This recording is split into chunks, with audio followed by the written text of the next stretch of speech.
And I am live. What is up, everybody? Welcome back to yet another in-depth spoiler review for Loki episode 4.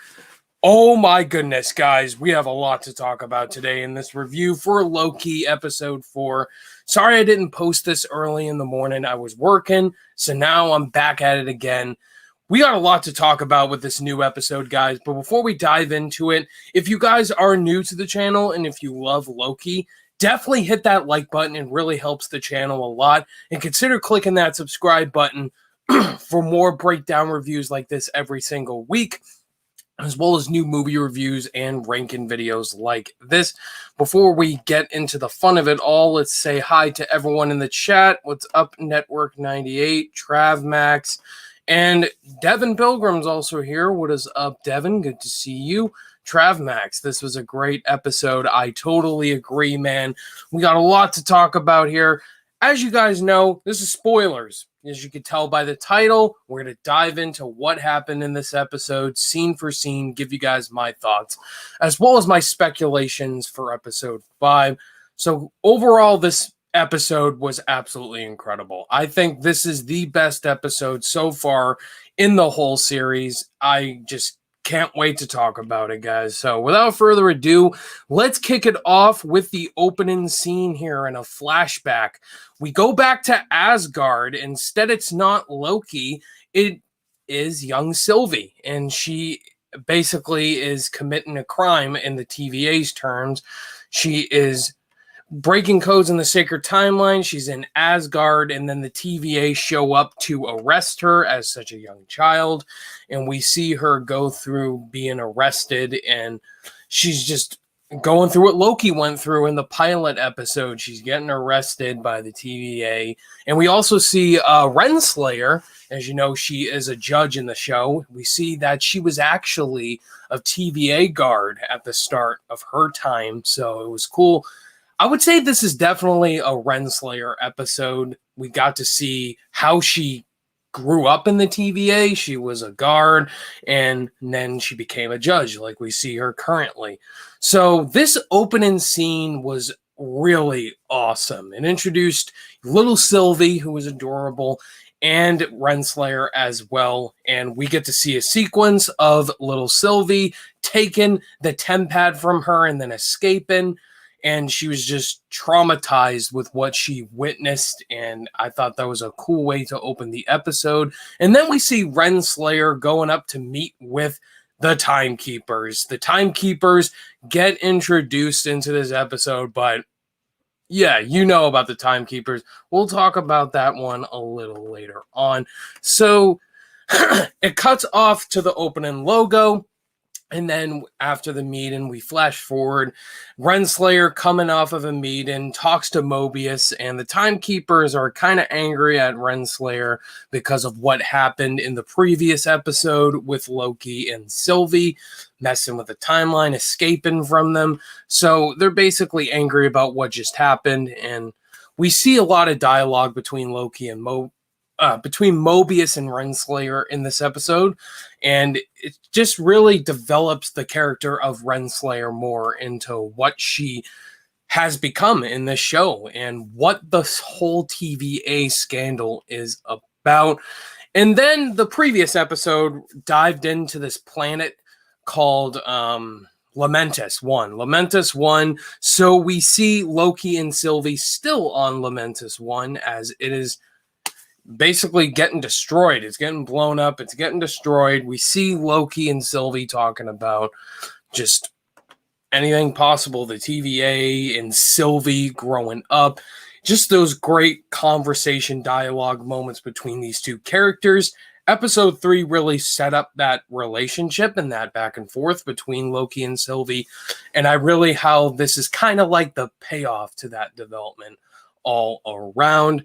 And so as we saw, Lamentus is getting destroyed, and the TVA do capture Loki and Sylvie, as we saw in that little preview midway season trailer. In this right here, Loki and Sylvie getting arrested and going through the TVA process, Loki going with Mobius and Sylvie going with B-15. So Really love how this episode is getting really fast paced and right to the point. It's a 50-minute episode, so there's a lot of information that they're throwing at us audience members from left, right, and center. But before I continue, let me read the chat really quickly. We have the legendary Tobin Bell, Mr. Jigsaw himself. What is up, Mr. Tobin Bell? Very random review, but thank you for tuning on in. Avengers fan might be my favorite episode so far. And Mr. Tobin Bell thinks I'm a great YouTuber. Thank you very much, sir. You are hands down the best part of all the Saw movies.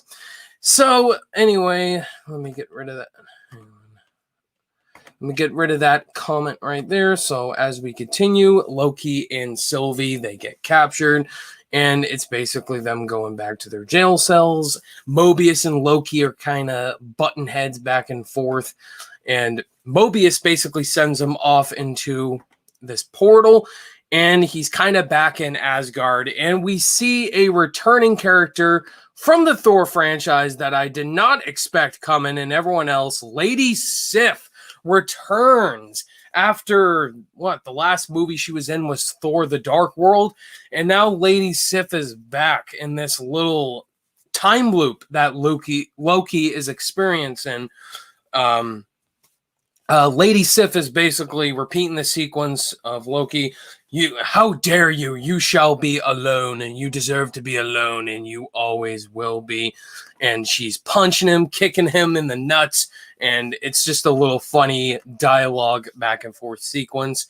And Loki's just going through this whole time loop here because Mobius is kind of pissed at him. And we cut to the sequence between Mobius and Renslayer, and they're having this dialogue conversation back and forth, and she says to him, stick with your Loki, because Mobius wants to talk with Sylvie.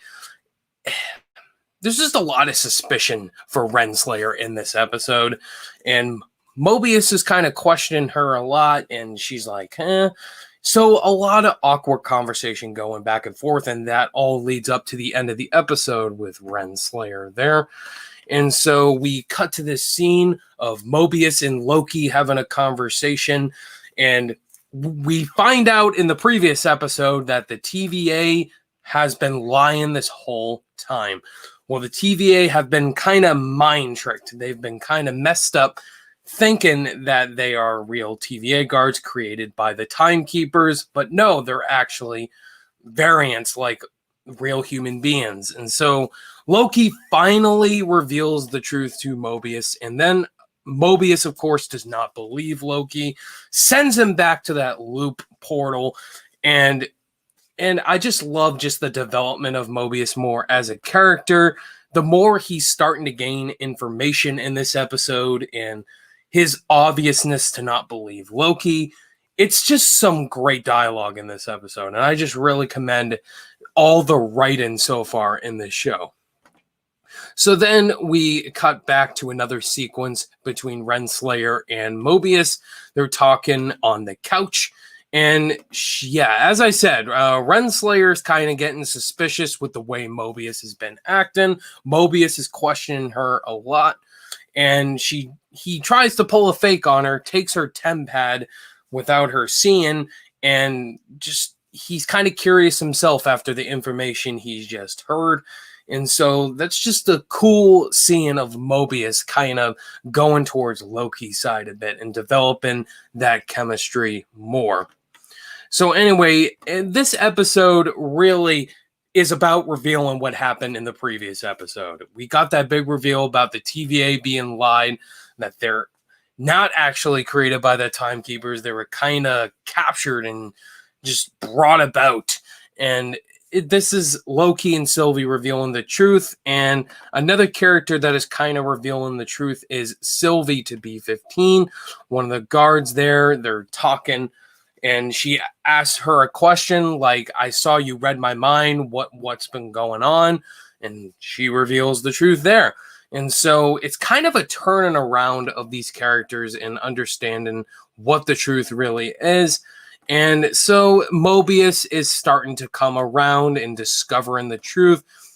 after he took that little device, that little tempad there, Slayer discovers what truly happened to Agent C-20 by opening up and seeing what happened. She was being interviewed. She started revealing the truth that she was captured. She was not raised by the TVA or the timekeepers.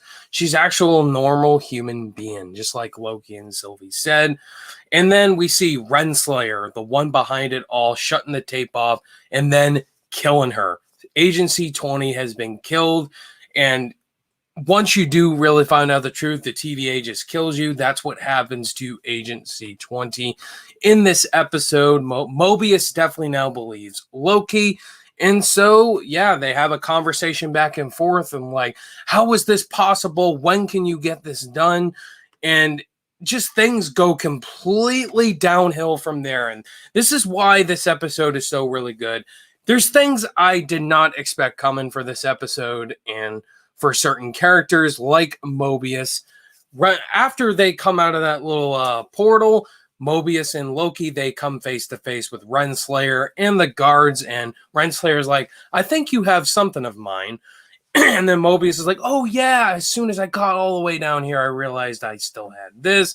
And she orders the guard to prune Mobius. Mobius gets pruned after she discovers that Mobius knows the truth, who the TVA really are. And I was like, no, Mobius! I definitely don't think he's dead. He just got pruned. So, especially what happened at the end of this episode, I think Mobius isn't dead. They didn't show him dying. But I was like, no, I did not see that coming at all, seeing Mobius getting pruned and just really showing what the character of Renslayer truly is. And then after she finds out everything, Renslayer, once she finds out the truth about Mobius and also B-15, that she found out the truth, she orders a hunt down on B-15. Like, let's just talk about Gugu Bathara as Renslayer. She is doing a fantastic job on this show. She's one of my favorite characters in the show, just so developed. She really has become an antagonist villain character. Will she get redeemed? We shall see after what she did. So a lot of mind-blowing twists, a lot of mind-blowing writing in the show. Everything just everything is going to the end. And so Loki and Sylvie are going up with Renslayer on the elevator. They're getting chained up. They're going to talk to, of course, the timekeepers eventually. And then Sylvie asks Renslayer a question on the elevator. Why did you bring her in when she was a kid? And then Renslayer's like, it doesn't matter. It happened. It's in the past. And I just love that shot, by the way, in the elevator. It looks really cool. And just leads up to what happens at the end of this episode. Like, the end of this episode is absolutely fantastic. We get the reveal, of course, of the timekeepers. The timekeepers get introduced in here, and these characters are really big in the show, and they come face to face with the timekeepers and just confess to what happened. And so the timekeepers, a lot of shady stuff going on between these characters. Renslayer is basically ordered them to be killed. And then we see B-15 show up out of nowhere. B-15 really says, for all time, always, she lets go of Loki and Sylvie, sets them free, and then this big fight sequence breaks out, and it is awesome stuff. I just love the fight sequence that goes down in the final of this episode. You see Sylvie fighting Renslayer, Loki fighting some other guys, and the timekeepers as well saying their comments, and B-15, and we see Sylvie have her spear, and she throws it at one of the timekeepers. His head comes off, and we discover one of the timekeepers does die, but we discover that they are robots. They are androids. They aren't even real. So we obviously know someone is behind the TVA. It's fake. Who? Is it Kang the Conqueror? Is it Mephisto? I have no idea. Like, I kind of expected the TVA weren't going to be real. They're obviously the antagonist, but someone had to be behind the TVA, this shady organization. And the truth finally does come out. Just mind blown at what is happening here. Loki and Sylvie talk about it, and after their little dialogue exchange, you think all is great. And then Renslayer isn't dead. She pops up and prunes Loki. As we see, Loki is pruned at the end of the episode. Another shocking moment I did not see coming. No way they killed off Loki. Obviously, he shows up at the end, and he'll be in more episodes. And then Sylvie confronts Renslayer, puts the spear to her throat, and she says, "You're going to tell me everything." And then it cuts to black. The credits roll. I'm like, is there an end credit scene? This can't be it. This can't be it. That's not it. There is an end credit scene. Loki does awake. He is still alive. He wakes up in this alternate world. And then he sees these other people. He's like, are you okay? Am I all right? And they're like, for now, or else you'll die. Come with us. And it's Richard E. Grant. And we've all been wondering, or I've been wondering, Richard E. Grant was cast. I'm like, where is he? Where is Richard E. Grant? And here he is. He's playing a variant Loki. And that is the comic accurate costume of Loki. And this guy on the left, he looks like a variant Thor. I don't know what that is. And the guy in the middle, another Loki. I'm not sure. But Richard E. Grant, good to finally see him in there. Really cool post-credit scene. And by the way, there is one scene in this episode that references vampires. Obviously, Blade. That is a huge reference to Blade in there. I'm happy that they mentioned that. My God, guys, what an episode. This episode was absolutely mind-blowing. And what is some people saying in the chat? We got spongy. I think this is the best episode, and I knew Richard E. Grant was old Loki. Yeah, it was good to see Richard E. Grant pop up in there. I just love him as an actor. I just think he's very underrated, and just a great way to end off the episode. So overall thoughts, guys, hands down the best episode of Loki so far. Now, where episode 5 is going to go, I honestly don't know where, because this episode leaves off a lot of cliffhangers and speculation. Where did Mobius go? We know Loki's still alive, Richard E. Grant in them. Could this lead up to the episode with Loki in that politician-looking uniform going, what did you expect? And we're still waiting for that moment. So a lot to speculate, guys. Thank you so much for watching this. If you're not here in the chat, let me know down below in the comments what you guys thought of this episode. It was fantastic, guys. I can't wait to start this conversation. And as always, if you're new to the channel, please hit that like and subscribe button. It really helps out the channel a lot. And come back next week for episode 5. Probably will be in the evening because of my work schedule. So look forward to that, guys. I will be reviewing the new Netflix animated movie, America the Motion Picture, tomorrow. So look forward to that, or this weekend. Guys, thank you so much for watching. All my social media links are in the description below, and I'll see you guys in the next video. Bye-bye. Take care.